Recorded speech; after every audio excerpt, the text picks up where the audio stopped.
Hello everyone, thanks so much for joining us on The World today. I'm Zhongshi live in Beijing. We begin in Thailand.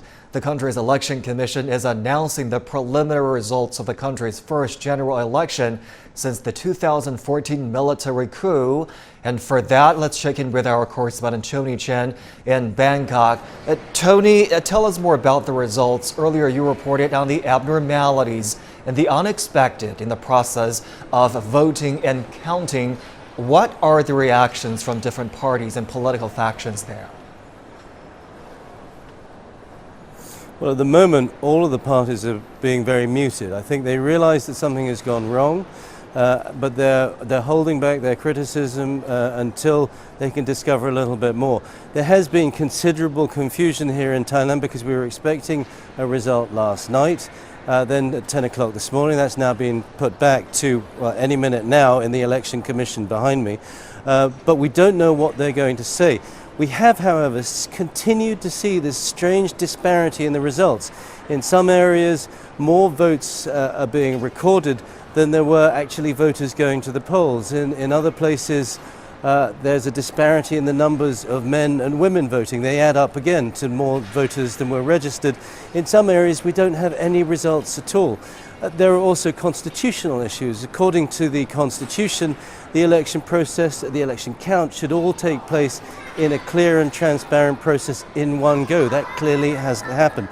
So there are a lot of big unanswered questions.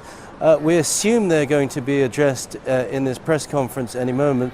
What they're going to say, we don't know. But a little while ago, I spoke directly to the head of ANFREL, the one group of independent election monitors who were allowed to oversee this election. They said they had spoken to the election commission earlier this morning to put some of those questions to them, and they were told there had been a systems failure last night. Now, again, we don't know what that means. That could mean a computer failure. It could be a small thing, could be breaking down of telephone lines.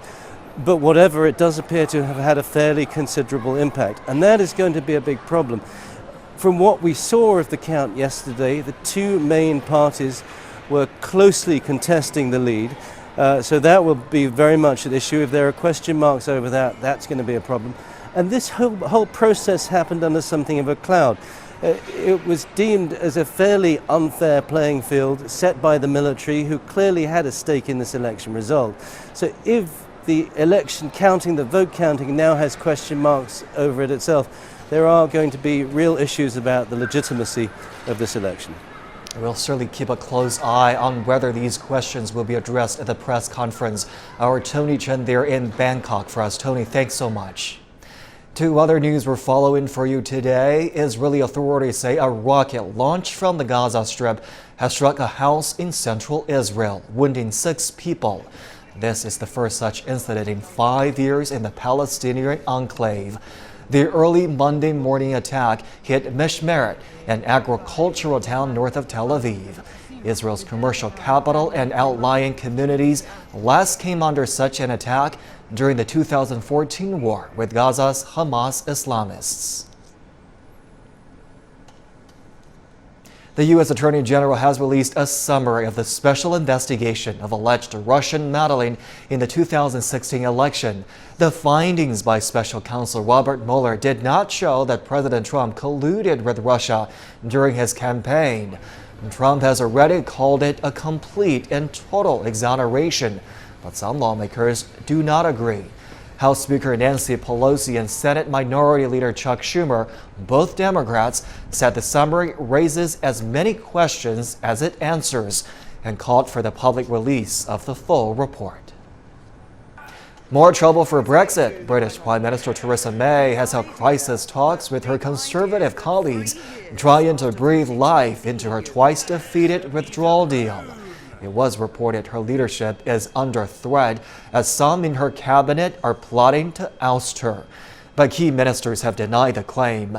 Meanwhile, over 5 million people in Britain have signed an online petition calling to cancel Brexit.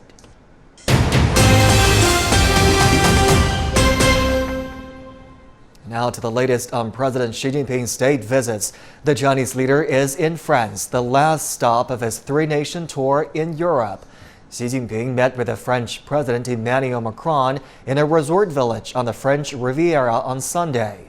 This year, the two sides are marking 55 years of diplomatic relations, and Xi Jinping said the tradition of friendship will continue. A private dinner at a villa by the Mediterranean coast. A chance for a personal touch as the French and Chinese leaders begin their highly anticipated summit. Xi Jinping and his wife Peng Liyuan arrived late Sunday afternoon in Nice and were welcomed by French Foreign Minister Jean-Yves Le Drian. French President Emmanuel Macron was waiting at the villa. Xi stressed that maintaining a sound bilateral relationship is vital to long-term development of both countries and to their potential impact on the world. He said China and France share consistent visions for the future and both value the spirits of independence and self-reliance. Macron said the two sides are important strategic partners and should deepen cooperation in multiple fields. On Monday, they're expected to talk more about bilateral ties and China-EU ties. The two sides will sign a series of energy agreements, including cooperation in nuclear power and aerospace. The two leaders are also set to meet with EU Commission President Jean-Claude Juncker and German Chancellor Angela Merkel on Tuesday. Many EU countries, including France and Germany, have expressed concern over Italy joining the Belt and Road Initiative. But are these fears warranted, or are they exaggerated and misplaced? Our next report tries to find out. Italy has become the first G7 country to sign up to China's Belt and Road Initiative. The G7 is a group of developed economies. Other members of the group, including the US and Italy's European allies, have raised concerns. But are these concerns unfounded? Facts, it seems, contradict the narrative. Over 100 countries are part of the initiative, which includes many European states. Apart from latest entrant Italy, Portugal and Greece are also significant European participants. In 2017, the coalition of Central and Eastern European countries also signed up to the BRI. They include Serbia, Croatia, Poland, Hungary, the Czech Republic, Romania, Slovakia, Slovenia, Albania, Bulgaria, and the three Baltic states. Experts believe the idea that Italy's inclusion has marked a shift in Europe's policy towards China could be misleading. Now let's focus on another China-led institution, the Asian Infrastructure Investment Bank, or the AIIB. There are over 25 European states who are members of the AIIB, including France, Germany, the UK, Italy, Portugal, Netherlands, and Switzerland. The list also features Norway, Denmark, Finland, and Sweden.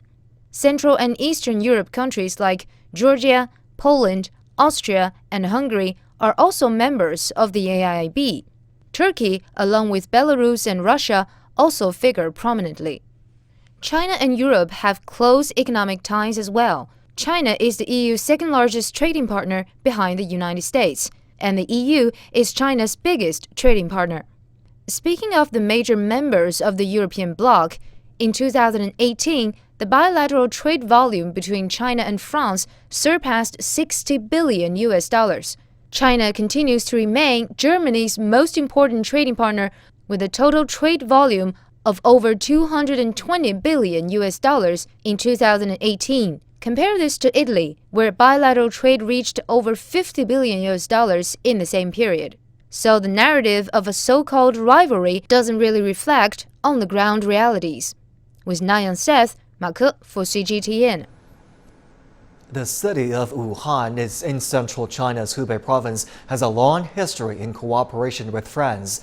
Medical research and academic exchange are among the many fields.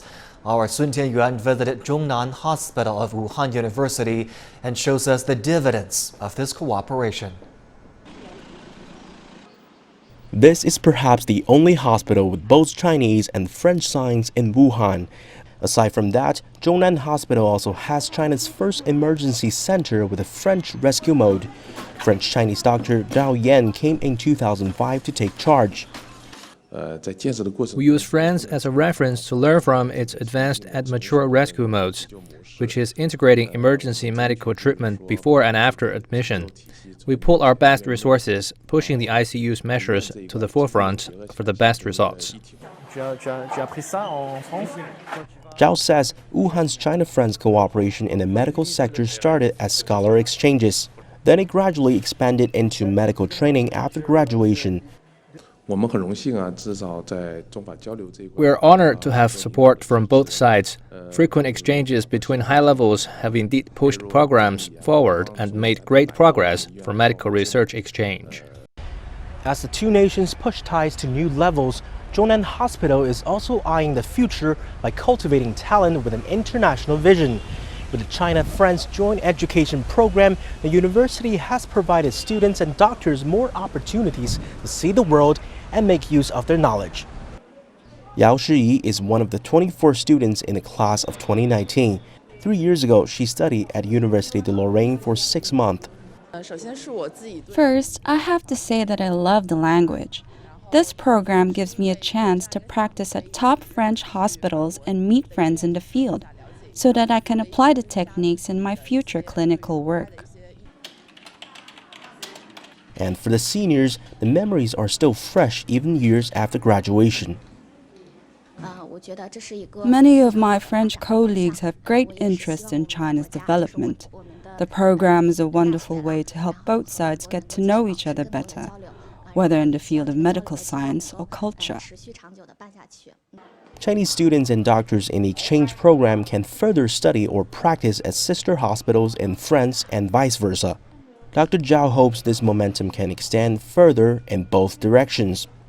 We hope at the next stage, more French doctors can come to Wuhan and attend resident training at Chinese hospitals. Zhao says there will be more multi-center clinical studies on improving triage or the process of quickly examine patients' conditions for faster treatment. Sun Tianyuan, CGTN, Wuhan, Hubei Province.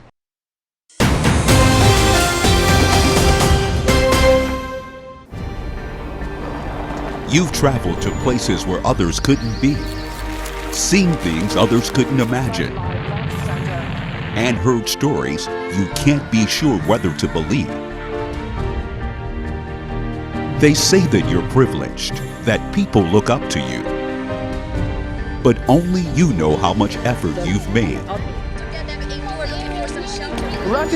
You're on the ultimate journey to discover a country with 5,000 years of history and nearly 1.5 billion people. Is it a green countryside or a vast sea of neon lights and skyscrapers? Is it a dangerous land choked with smog or the blue sky of a summer's day? What is this China for you?